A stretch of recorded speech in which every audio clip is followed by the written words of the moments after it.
Hello and welcome to A Soul's Experience, a channel dedicated to helping the human race remember who we really are. In this episode, I'm going to show you undisputable proof that they're lying about the Sphinx. Well, it's proof in my mind, but you can make up your own mind. I'm just going to show you something that I like to call evidence.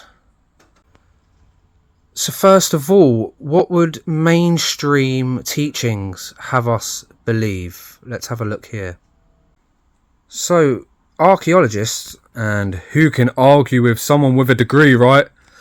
Archaeologists will tell you it's roughly 2,500 years before Christ. And if you look, we're 2,000 years after Christ, then that's 5,000 years roughly, and they're still teaching this today in schools. So keep that in mind. They're telling us it's 4,500 to 5,000 years when this was built.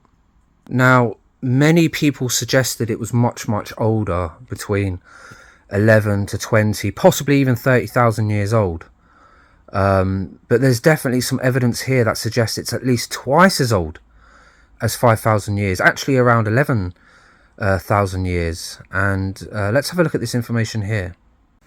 So there was a tale by Plato which geologists are starting to suggest isn't as fantastical as they want you to believe, and it suggests it's 11,600 years old. I'm just going to leave this here for a second for you to have a little bit of read of this information, but obviously they want you to believe their story. The story that is passed down generation to generation. They want you to believe that. Anything against that is going to be poo-pooed and woo-wooed.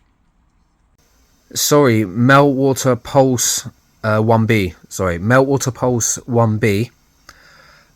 Their discovering was an actual event that lines up perfectly with what scientists and geologists outside the box have been saying for years now. Graham Hancock,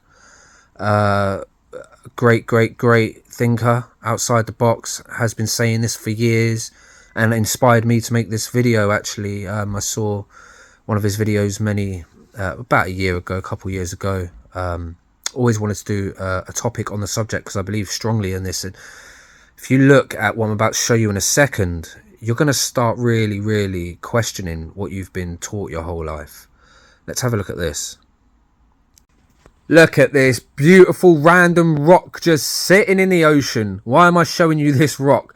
Because I wanted to show you clear signs of water erosion first. This is a different type of stone, a different type of rock, but the effects are the same. I just want you to have a look at these horizontal parallel lines that just go up and up and up and up. And that is from rising sea tides, and then when the waves come in, they create these almost mechanical cuts, grooves, smooth lines, these lines that are unmistakable. If you look at that rock would not look like that if it did not have water passing over it on a regular basis. So please keep that in mind. That is water erosion. I just want to, before showing you the Sphinx in all of its glory, I just want to show you the water erosion on the Sphinx.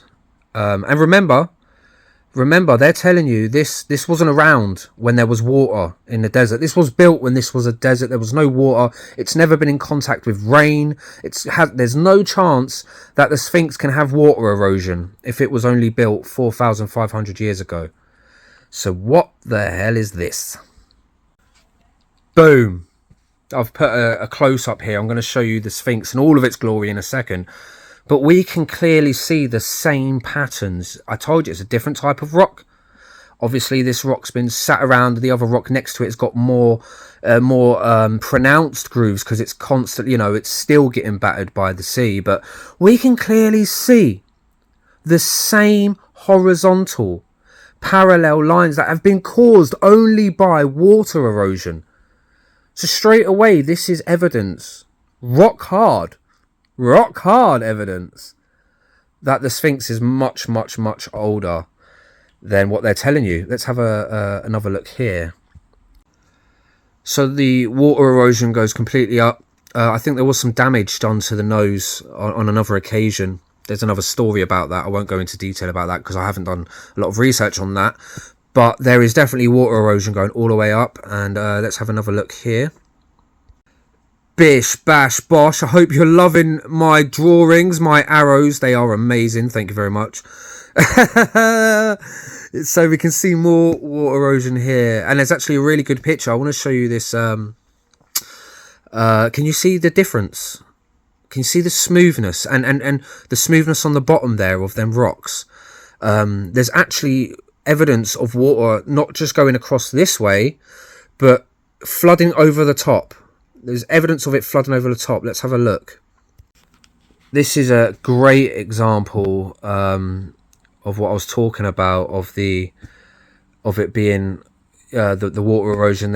You can clearly see this was damaged by water. There was a big flood that came to this land. Fast moving water as well. That's very important to remember. Fast moving water to create these patterns. Is it still undeniable that this was around in the time of Atlantis, when Atlantis flooded? I mean, like we've seen before, the science now is proving that there was a giant meltwater occasion in that area. Okay, meltwater pulse 1b. They've named it. So where do we go from here? Like, literally, where do we go from here? Oh, I just want to leave that little comparison up there because I think that's just such a great comparison to make in this image. Clearly, investigation needs to be done on this subject more, and it needs to be open. The scientific, geolithic, prolific community that seems to shun anyone who thinks outside the box. You need to open up, man. You need to chill out and be like, do you know what? We don't know everything. Someone might be a little bit smarter than me. Doesn't make you a bad person. I'm not saying I'm smarter than you. I'm saying there was very, very smart men out there who done their research. I happened to stumble across some of their research, delved into it myself this morning. Always important to do your own research, or else I've never heard about the meltwater pulse 1b before. Never heard that before. So that came out of my own research. So I was able to find scientific proof that this really did happen. And it happened 11,500 years ago. So why, if you ask your children who are in school today, when were the pyramids made? When was the Sphinx made? They're still being taught 4,500 years ago. Because they're like, no way could humans have built that 11,000 years ago. Couldn't have happened. They just couldn't have done it. They were still running around using bunnies to wipe their own arse. Maybe they did. I think that'd be quite soft. That'd be quite soft to keep your bunny skin in your pocket back in the caveman days. Blow your nose on it, wipe your bum on it. Just don't do your bum then your nose after. You've got to do it the other way round. And then throw that bunny skin away, baby. Oh, random. Yeah, I really enjoyed making this little video. It's just something for you to look at. I do want to do a much longer episode, probably about an hour long episode, really diving into where I got my research from, which is always important. And also who inspired me. Mr. Graham Hancock out there. Big shout out to Mr. GH, the big G, the OG in the geolithic world there, the geologist there, the real life Indiana Jones out there making waves. I love your work. And dive into it, guys. Dive into it. Make your own opinions. This is just my opinion, but I believe it to be my truth. So I'm going to walk in my truth and talk my truth. And on that note, please like and subscribe to this channel. It helps the channel grow. It's absolutely free. And I'd love to hear your comments on this video and what your thoughts are. Please leave a comment. And I will see you for the next video. Much love. Take care for now. Bye-bye. There's not much to do when all I can is thinking about you. Not doing well. Don't know where you are, 'cause you're not here. It's been way too long.